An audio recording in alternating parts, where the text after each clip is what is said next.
Hello and welcome back to a history of saps, blackjacks, and slungshots. So, as you guys know, I want to keep working through my collection. It's just a good excuse to break these out. So, we're on saps because they're the oldest category. This one here is probably from like the early, I would say 1900s, first half of the 20th century.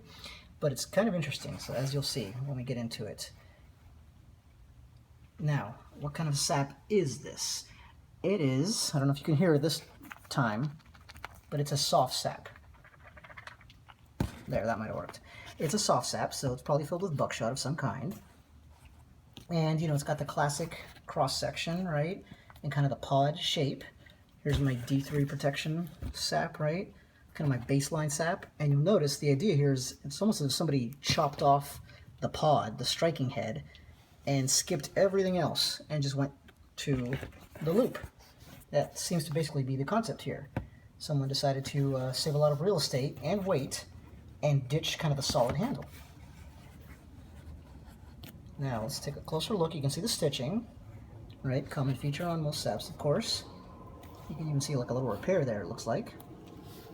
And like this distinctive long loop. So it's kind of like a slungshot, but because of this pod and everything, this is really more of a sap. I'm calling this the pocket sap.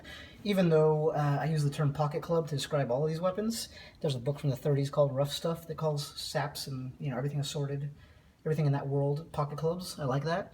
So most all blackjacks, saps, all that fit in your pocket, but I call this one the pocket sap because it does save so much room. I mean, here's the effective part of the weapon, so that's going to fit in your pocket very, very easily. And then this loop can just handily stick right out of your jeans pocket or whatever. And that's going to look extremely innocuous, right? It doesn't look like you have a weapon, doesn't look threatening at all. But it can just rest there, front pocket or back. And if trouble looms, you just loop some fingers through, and you still look pretty innocuous. I mean, it looks like there's just, this is a lanyard that goes to your, I don't know, whatever, your money bag in the old days or your keys today.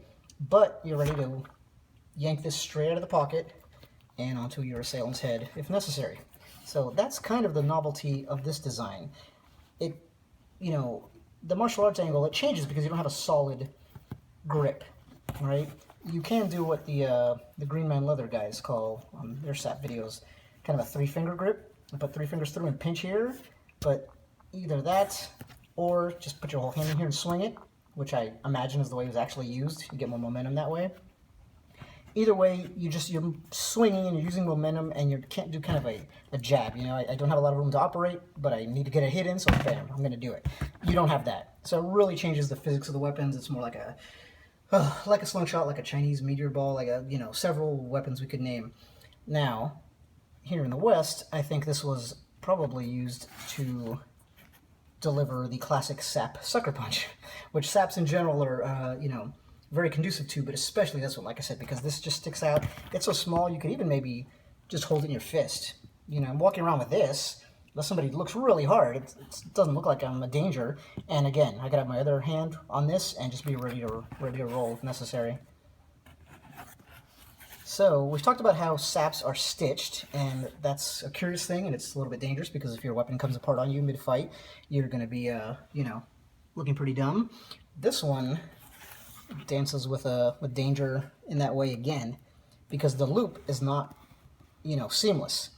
It's kept together right there. Just that tiny, your life may depend on that tiny little bit of stitching.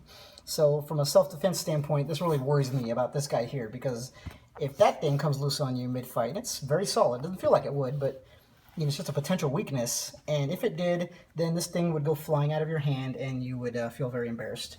There was a self-defense writer, Mark or Mac, I should have looked it up, but the Animal McYoung, great writer, and guy's been in like every kind of situation you could imagine.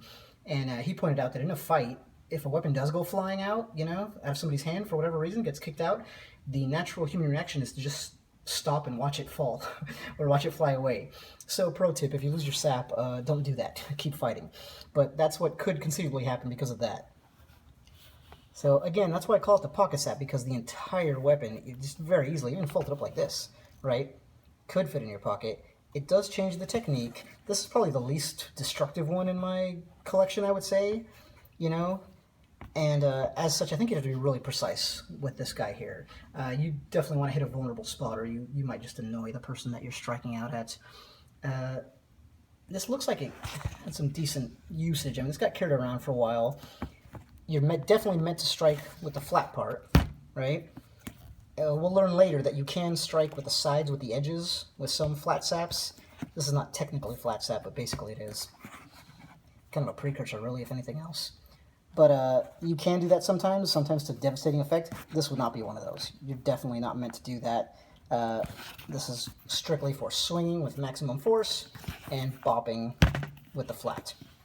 So there's not too much to this guy, but he is kind of an odd duck, so I thought it was interesting. That is the pocket sap. Thank you.